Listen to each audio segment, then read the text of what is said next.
இந்து சகோதரர்களே, சிரித்தள வேண்டிய தருணம் இது, சிந்திக்க வேண்டிய தருணம் இது, செயல்பட வேண்டிய தருணம் இது. இந்துக்களை ஏமாற்றக்கூடிய, வஞ்சிக்கக்கூடிய, இந்துக்களுக்கு துரோகம் செய்யக்கூடிய கட்சிகளுக்கு பாடம் புகட்ட வேண்டிய சரியான நேரம். 5 வருஷம் சத்தம் போட்டுக்கிட்டு இருந்திருப்போம்.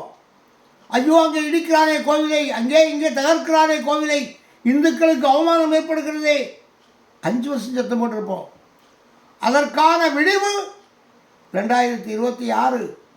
இந்த தேர்தல் தான் நமக்கு மூலதனம். தேர்தலுடைய நம்முடைய வாக்கு, அதுதான் நம்முடைய சக்தி.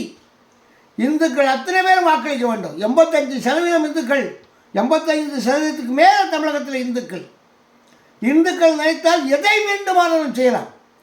எதை வேண்டுமானாலும் செய்யக்கூடிய சக்தி இந்துக்களிடம் இருக்கு. ஆனால் இதை பற்றி கவலைப்படாத கட்சிகள் தான் மற்ற கட்சிகள். இந்துக்களை பற்றி இந்துக்களை ஒரு மைண்டே பண்ணலை. இந்து கோயில் அடிக்கிறது, இந்து பெண்களை அவமானப்படுத்துறது, அசிங்கப்படுத்துறது, திருப்பரங்குன்றத்தில் தீபம் ஏற்ற விடாமல் தடுக்கிறது, தீபம் ஏற்றுவதற்கு அரசு நீதிபதி சொன்னாலும் கூட ஏற்ற மாட்டேன் என்று சுப்ரீம் கோர்ட்டு போனது. இதை விட வேடிக்கை ஒன்று இருக்கிறது. திமுக செய்த தகிழ் திட்டத்தை விட திமுக இன்றல்ல நேற்றல்ல என்றுமே இந்துக்களுக்குடைய விரோதமான கட்சி. திமுகவை இந்த ஆட்சியிலிருந்து அகற்ற வேண்டியது இந்துக்களுடைய கடமை. அதுதான் தேசிய கடமை, அதுதான் ஜனநாயக கடமை இந்துக்களுக்கு. ஆனால் நம்முடைய எடப்பாடி பழனிசாமி சமீபத்தில் உதிர்த்திருக்கக்கூடிய செயல் அவமானம், அவமானம், அவமானம், தேசத்திற்கே அவமானம். பட்டியலின சகோதரர்கள் நம்முடைய சொந்த சகோதரர்கள் இந்துக்களை பிரித்து பார்ப்பது என்பது நமக்கு கிடையாது. ஆல் ஆஃப் யூ சேம், எல்லா இந்துக்களும் உயர்ந்தவர்களே என்று சொல்வதுதான் இந்து மதம். அதான் இந்து மகாசபா சொல்கிறார், அதுதான் வீர சாவர்கர் சொல்லியிருக்கிறார். பட்டியலின சகோதரர்கள் அத்தனை பேரை மதமாற்றக்கூடிய செயலில் ஈடுபடக்கூடிய கிறிஸ்தவ இஸ்லாமிய மிஷனரிகள் மதம் மாறினா அந்த சலுகை போயிடும். பட்டியலின சகோதரன் இந்துவாக, சீக்கியராக, பௌத்தராக இருந்தால் மட்டும்தான் அரசாங்கத்துடைய சலுகை. இது அரசியல் அமைப்புடைய சட்டத்தில் இருக்கிறது, அரசாணை இது. அதை மாற்றுவதற்கோ, அதை கேலி செய்வதற்கோ, அதற்கு வேறு விதமாக திருத்து சொல்வதற்கோ எடப்பாடிக்கு எந்த அருகதையும் கிடையாது. சமீபத்தில் சுப்ரீம் கோர்ட் சொல்லிச்சு, பட்டியலின சகோதரர்களுக்கான அந்த சலுகையை அனுபவிக்கக்கூடியவர்கள் இந்துக்கள், சீக்கியர்கள், பௌத்தர்கள் மட்டுமே. மதமாரியாச்சுன்னா அது கிடையாது, அதை ரத்து பண்ணணும். மதமாறிய கிறிஸ்தவர்கள் அதை கேட்பது தவறு. இந்துக்களுடைய பட்டியலின இந்துக்களுடைய உரிமையை, அவருடைய சலுகையை இவர்கள் பறித்து வைத்திருக்கிறார்கள் என்று நாம் சொல்லிக் கொண்டிருக்கிறோம். தெளிவாக சுப்ரீம் கோர்ட் சொல்லியிருக்கிறது. உண்மையிலேயே இவர்களுக்குத்தான் சலுகை. மதம் மாறி போச்சுன்னா உனக்கு சலுகை கிடையாது. ஆனால் அந்த எடப்பாடி உளறி கொண்டிருக்காம கிறுக்குப்ப, நம்பிக்கை துரோகி. அவெல்லாம் இந்துவே இல்லை, ஜந்து. அவர் பட்டியலிட்டவர்கள் அவர்கள் மதமாறி சென்றால் கூட நாங்கள் வந்து சலுகை கொடுப்போம். நீ யாரை கொடுக்கறதுக்கு? நீ யார்? கோப்பம் மோகன உனக்கு கொடுப்பதற்கு யார் அதுக்காக கொடுத்த? நீ ஜனாதிபதியா? நீ பெரிய புடுங்கியா? நீ வந்து முதலமைச்சர் ஆகினாலே இந்துக்களுடைய ஓட்டு வாங்கி தான் வரணும். நீ ஓட்டு பிச்சைக்காக ரோட்டில் அணிந்துட்டு இருக்கக்கூடிய ஆள் நீ. நீ ஒன்றும் சுப்ரீம் கோர்ட் நீதிபதி இல்லை, நீ ஒன்றும் ஜனாதிபதி ஒன்றும் இல்லை. அம்பேத்கரை விட நீ ஒசந்தவனா? அரசியல் அமைப்பு சட்டத்தை உருவாக்கிய அம்பேத்கர் அவர் எழுதிய வாசகத்தை நீ மாற்றிடுவியா? அப்போ இந்துக்களை கேவலப்படுத்தக்கூடிய செயல், இந்துக்களை அவமானப்படுத்தக்கூடிய செயல், இந்துக்களை மதமாற்றக்கூடிய செயல், அவுரங்கசீப் செய்த செயலுக்கும் உனக்கு என்னடா வித்தியாசம் இருக்கு? நாய், எவ்வளோ பெரிய கேவலம். அவரோட பிஜேபி போயிட்டு இருக்கு. இதை தட்டி கேட்க வேண்டாமா? பிஜேபி நீ என்ன கிறுக்குத்தனமா உலகிற்கான சொல்ல வேண்டாமா? மதவாரிய கிறிஸ்தவர்களுக்கு சலுகை இல்லை என்பது அரசாணை, அரசியல் அமைப்பு சட்டத்தில் இருக்கக்கூடிய ஒன்று. நான் வந்தால் கொடுத்துருவேன்னு சொல்றதுக்கு ஒரு யார் அந்த பவர் கொடுத்தது?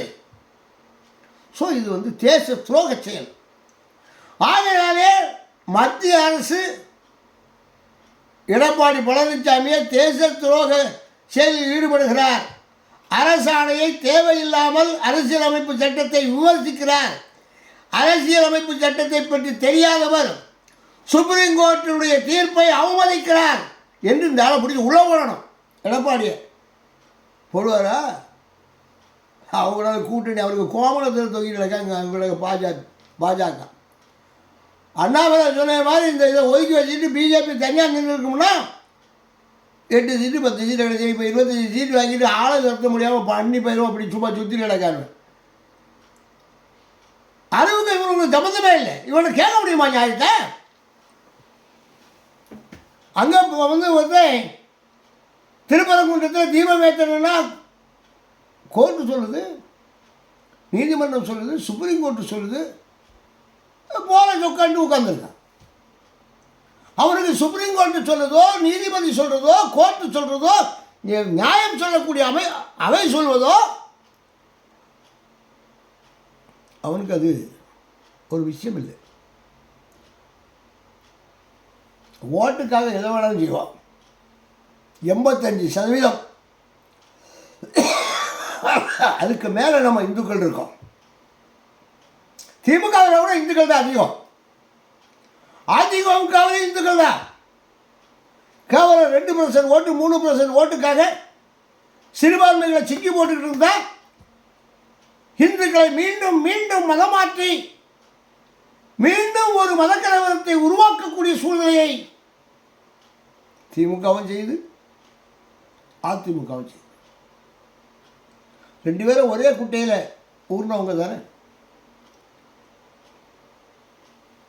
அவுரங்கசீப் செய்த வேலையை இங்கே இருக்கக்கூடிய முஸ்லீம் கூட செய்யலை.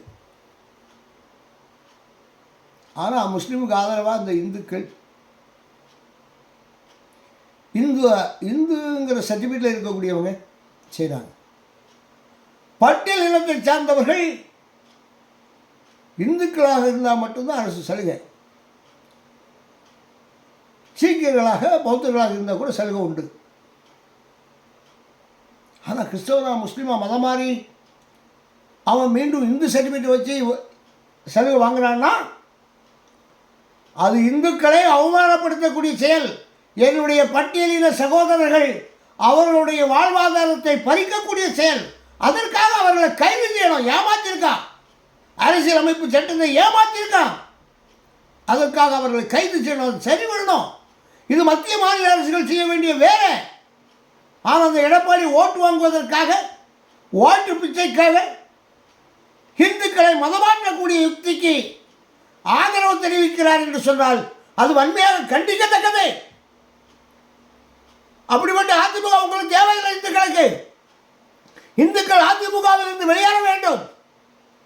இந்துக்களுக்கு விரோதமாக செயல்படக்கூடிய திமுக அதிமுக அவர்களோடு கூட்டணி வைத்திருக்கக்கூடிய அனைத்து கட்சிகளையும் இந்துக்கள் புறம் தள்ள வேண்டும். அவர் தேவையில்லை. இந்து கலாச்சாரத்தை, இந்து தேசியத்தை, இந்துக்களுடைய ஒற்றுமையை குலைக்கக்கூடிய சதிச்செயலை எடப்பாடி செய்து கொண்டிருக்கிறார். ஓட்டு வாங்குவதற்காக எதை வேணாலும் செய்துடுவாங்க. மார்த்தாண்டத்தில் தேன் வாங்கிட்டு வானா தேன் வாங்க போயிடுவாங்க. அயோக்கிய பயிர்வர். ஆகையாலே சகோதரர்களே, இந்து சகோதரர்களே, இந்து சொந்தங்களே, இந்து இயக்க சகோதரர்களே, இதை மனதிலே வைத்துக்கொண்டு 2026 இந்த தேர்தலில் வரக்கூடிய 23ஆம் தேதி நடக்கக்கூடிய தேர்தலை நம்ம அணுகணும். இந்து விரோதிகளுக்கு, இந்துக்களுக்கு துரோகம் செய்யக்கூடியவர்களுக்கு, இந்து விரோதி கண்முன்னால் தெரியுது. திமுக கூட்டணி இந்து விரோதமானது. அதிமுக கூட்டணி இந்துக்களுக்கு துரோகம் செய்யக்கூடியது. விரோதியும் வேண்டாம், துரோகிகளும் வேண்டாம். இந்துக்கள் தனியாக நின்று நாம் செயல்பட வேண்டும் என்பதற்காக அகில பாரத இந்து மகாசபா இந்து இயக்கங்களை எல்லாம் ஒன்றிணைத்து இந்துக்களுடைய பரிவார், இந்து பரிவார், அதை நம்ம செயல்படுத்தி கொண்டிருக்கிறோம்.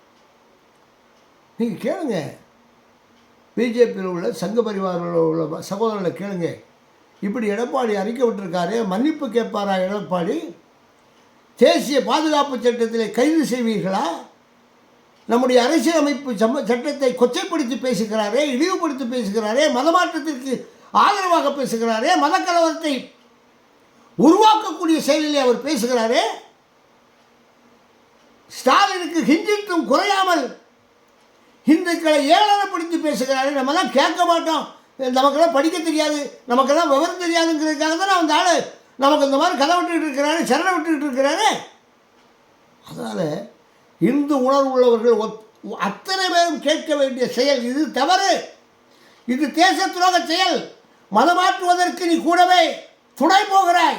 ஆகையினால் அப்படிப்பட்ட துணை போகக்கூடிய எடப்பாடியும் வேண்டாம், நமக்கு அடுப்பாங்கட்டியும் வேண்டாம். புரியுங்களா? திமுக அதிமுக ரெண்டையும் நாம் புறக்கணிக்க வேண்டும். அழகா எனக்கு அதான் அந்த அண்ணாமலை அழகாக சொன்னார், நம்ம தனியாக கூட இருந்து அழகாக கொண்டு வந்துடலான்ட்டு. அப்படிப்பட்ட ஆள் தப்போ சரியோ, அப்படிப்பட்ட ஆளாக கொஞ்சம் நீங்கள் சரி பண்ணியிருக்கணும். நீங்கள் இந்த குப்பனும் சுப்பனுக்கு பொறுத்தால போய் குத்த வச்சு உட்கார்ந்துருந்து இந்த எடப்பாடியை கோவணத்தில் தொங்கிட்டு பிஜேபிக்காரங்க இருந்தாங்கன்னா கேவலம். பிஜேபியில் இருக்கக்கூடிய உண்மையான இந்துக்கள் இதை சிந்திக்க வேண்டும், சிந்தித்து செயல்படுங்க. நாங்கள் என்றும் இந்துக்களுடைய பக்கம். இந்துக்களை பாதுகாப்பது, இந்துக்களை பராமரிப்பது, இந்துக்களுடைய உரிமைகளை விட்டு கொடுக்காமல் பாதுகாக்கக்கூடிய செயலை இந்து மகாசபா செய்து கொண்டிருக்கிறது. ஆகினால சகோதரர்களே, உங்களுடைய ஆதரவுகளை தாருங்கள். எடப்பாடியையும் இந்த காட்பாடி ஸ்டாலினையும் என்ன செய்யுங்க, புறக்கணிங்கள் என்று இந்து மகாசபா கோரிக்கை வைக்கிறது. நல்ல மாட்டுக்கு ஒரு சூடு, புத்தி இருந்தால் புரிந்து கொள்ளுங்கள். வணக்கம்.